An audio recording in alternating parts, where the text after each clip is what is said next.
My name is Delphine Schmitz. I'm an artist. I'm living in Zurich, or I've been living in Zurich for the last 6 years, and last year I've been in Paris for a residency, so I'm kind of in between, and that's something very important to me, between places, between cultures, between languages also. I'm coming from the field of philosophy, which I chose to left after I've done a PhD, which was for me more endpunkt, like finishing point than a starting point, which is supposed to be.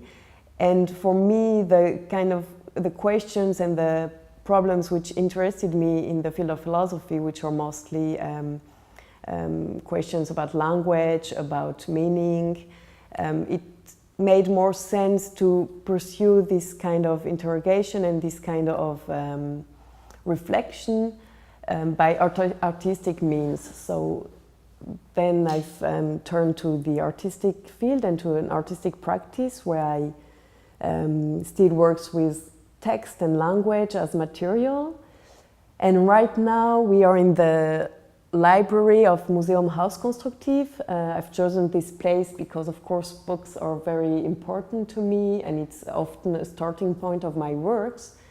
And I've been more specifically working here and spending time for a work of mine which I've done in 2015, I guess, or 2014, which was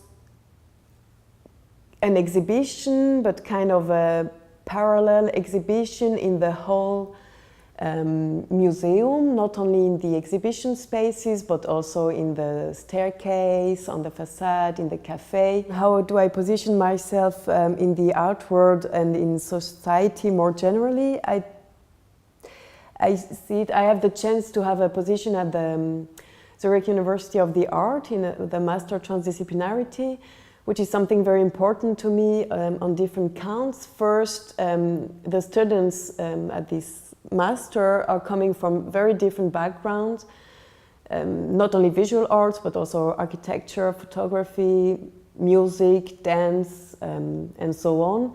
And it's something very important to me that the discourse is not limited to the field of visual art. And on the other hand, having this position also gives me the possibility to pursue my own work with no preoccupation of selling my pieces and of positioning myself in the art market, which really gives me a freedom to pursue my own projects in the way I think it's important to pursue them without thinking of finding a gallery or whatever, positioning myself on the art market. On the other hand, I also don't see myself as doing artistic research, which is something which is often associated with art school and which is something very important. Often it is linked to epistemological questions or preoccupations of producing an alternative kind of knowledge, alternative to the scientific knowledge.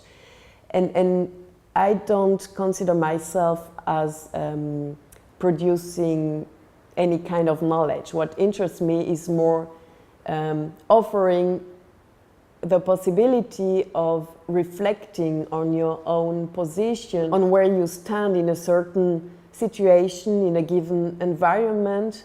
And there I would make the link to the question how I see myself as an artist in the society and where I see my role as an artist in society is precisely offering this kind of moments through the pieces that I make where you have the possibility to experience a certain reflection about where you stand and how you position yourself towards different questions or problems depending on the situation you find yourself in. I also see an important connection between philosophy or philosophical practice and artistic practice precisely on this reflexive stance. The difference being that in the artistic practice the reflexive stance is more embodied and incorporating in certain material, in certain physicality, and and concrete situations. But yeah, here I see an important link more than whatever, that was it. Or more, I mean, for me it's important to stress this link between philosophy and art more than a link between art and science as being both producing knowledge. Definitely I am the author of my work because I'm the one who takes the final decisions. Depending on the piece I am doing, I'm gonna use different medium or different techniques where I'm not a specialist. So I'm working with people who really are specialists in their field, and I learn a lot from them. And they all often really bring something to the decision I make, or they give me the awareness of possibilities which I have not thought of because I am no specialist in the field. But in the end, I'm the one who's gonna make the decisions. I'm working with text and text as material. I appropriate a lot of text and a lot of quotes from other authors. And I often rewrite them, or I'm a bit crude in the way I handle these quotes and this text.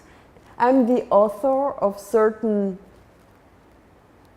of pieces which are for me propositions. And the viewer or the reader or the recipient appropriates these propositions in a certain way, and then it's up to her or him to fulfill the proposition in his own way. So of course the recipient is also active in the completion of the work as a received piece of work or work of art. So I guess there are these two aspects to this question of authorships. There is the aspect of who has done the proposition and the work of art as it stands, and I would say here I am the author, but who activates the piece as a piece, of course, it's the viewer. I mean, there is this kind of play between the two aspects.